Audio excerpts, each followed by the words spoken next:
Hey everyone, before we dive in, please hit that subscribe button to join my channel and stay updated with more stories like this one. Mom beamed with the charm of a talk show host, not a mother. "We're giving your car to Bethany," she said.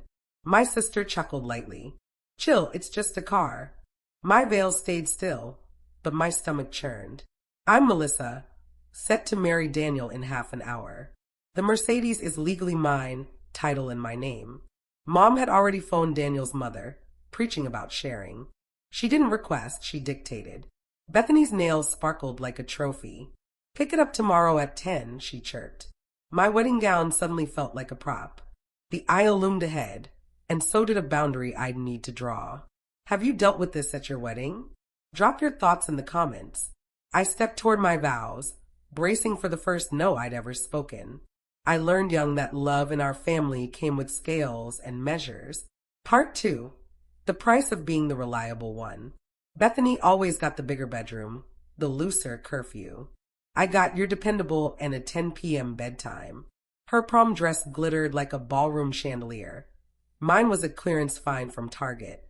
Mom called it frugality, then flooded social media with Bethany's photos. When Bethany cried, the world paused to dry her tears. When I cried, life marched on because I was strong. My good grades earned me modest dinners on paper plates. Bethany's 6-week certificates sparked catered celebrations and toasts. Mom said Bethany needed confidence more than I needed recognition. In other words, my reliability made my efforts expendable. I stopped asking for rides, attention, or room to breathe.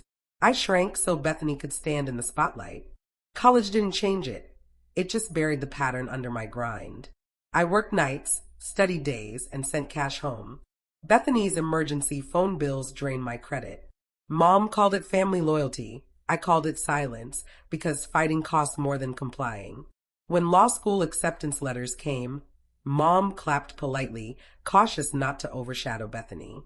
So, I celebrated quietly and returned to work. Mom treated my yes like a shared family asset. If Bethany's tire blew, my savings took the hit. If her heart ached, my schedule suffered. Nothing was requested, everything was mandated. Generosity wasn't about kindness, it was about obedience with penalties. At the rehearsal dinner, the same old patterns wore pearl necklaces. Mom murmured, glanced around, and recycled her script. Family shares, meaning I give, and they take. Daniel's family funded elegance without strings or boasts. Mine tried to build my self-respect.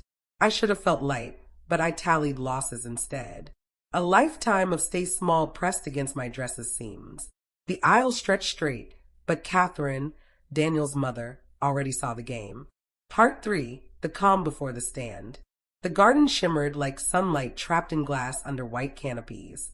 Gardenia scented the air, but the sweetness didn't reach me. The quartet played Clair de Lune, light and flawless. My veil grazed my collarbone like a quiet caution. I smiled on cue, though my cheeks quivered. Daniel stood at the altar, steady as dawn. His gaze locked on mine, holding calm there. With him, calm meant choice, not weakness. Uncle Steve's arm carried both history and regret as we walked past rows of expectant faces. I counted steps. Numbers were easier than emotions. The ring felt cool, then warm, then perfect. "You are my home," Daniel said, and meant every word. "I choose you," I replied, choosing myself too. Applause swelled. Silverware clinked, and time exhaled. Champagne bubbled like joy I couldn't quite touch. Catherine's smile was warm yet measured, not cruel, like someone reading the sky for storms. Robert stood beside her, solid as stone. Mom sat front and center, satisfaction curling her lips. Bethany filmed herself, not us, angling for the best light. I knew the routine. Shrink, reallocate, beg for forgiveness. But tonight, it would end differently. I felt it buzzing beneath the flowers. The tent glowed like a chapel of leaf stars. Crystals shook when waiters brushed too close. I tasted metal under the buttercream frosting. Jessica's hand found mine under the head table. "You're not imagining this," she whispered, squeezing twice. She tilted her phone like a beacon. "Just in case," I mouthed, and she nodded. Mom floated over. her perfume thick as syrupy storm clouds. She raved about the linens, then priced them loudly. "You've done well," she said, eyes gleaming. I swallowed the apology that rose like reflex. Daniel's hand rested on my lower back, steady, not controlling. He listened, noting every detail without a blink. He doesn't yell, he calculates. Catherine approached, her voice gentle but sharp-edged. "You okay, dear?" she asked, already knowing. I nodded. Tears would cloud my resolve. The band eased into a slow, honeyed melody. Guests orbited the glowing center. I stood in the middle, feeling invisible. Loneliness screams loudest in a packed room. Dad would have hated this, I thought. A waiter placed flutes. Crystal clinked like alarms. Daniel watched Mom perform sympathy with strategy. He finished his drink, set the glass down precisely, and leaned in. "Quiet or closure tonight?" he asked softly. "Closure," I said, my hand steady. He kissed my knuckles, sealing a promise. Then he turned to face the room. Part 4. The truth takes the stage. Daniel didn't raise his voice. He raised truth. "Bethany, quick question," he said, calm but precise. "When did you last pay your phone bill?" "Mom handles it," she replied. "Family plan. And insurance before your car broke." "Also Mom," she mumbled. "Rent," he pressed. "I live at home," she whispered. He nodded, then faced Mom. "Mrs. Mitchell, let's define selfish. Melissa worked 2 jobs through college and law school. She hasn't asked you for money since she was 18. You called my mother to reassign our gift. You're misreading our family dynamic," Mom declared. "Here's a dynamic you missed," Daniel said softly. "Harvard offered Melissa a full-ride law scholarship. She turned it down after your late-night call about Bethany's depression. You said she needed Melissa nearby. So, she chose state school, commuted, and sent money home." Mom's smile fractured. "That's not fair," she whispered. Catherine stepped forward, her dress catching soft light. "I took your call yesterday," she said evenly. "You asked me to teach Melissa generosity, implied she hoards her blessings. But I know something you don't. Melissa funds an anonymous $1,000 monthly scholarship for first-generation law students at her high school. She insists on no credit. Recognition embarrasses her." Jessica squeezed my hand. Robert's voice landed firm. "Gifts aren't family property. They honor the giver's intent, not redistribution. If we wanted Bethany to have a car, we'd have given her one." Cousin Amanda stood. "When I got engaged, Claire called my mom, asked me to delay 6 months for Bethany." Heads turned, judgment gathered like clouds. Grandma tapped her glass and silence followed. "At my age, patterns outweigh apologies," she said. "Love without respect is a loan with interest." Her eyes found mine like a blessing. "Child, your strength is paid in full. Don't trade it at this reception." The tent exhaled as one. Daniel's hand pressed my back once. "You don't have to speak," he murmured. "I know," I said, and faced the room. Mom stared, expecting me to back down. I took the mic, letting silence linger. "This isn't about a car," I said at last. "It's about owning myself.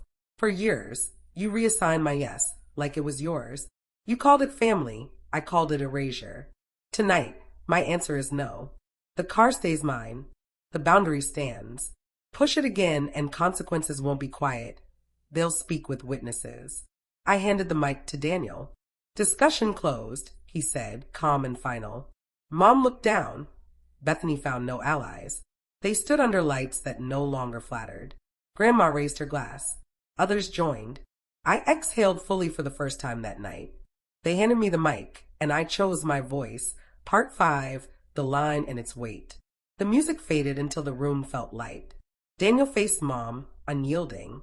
"Here are facts, not emotions, Mrs. Mitchell. The title is Melissa's. The gift is hers.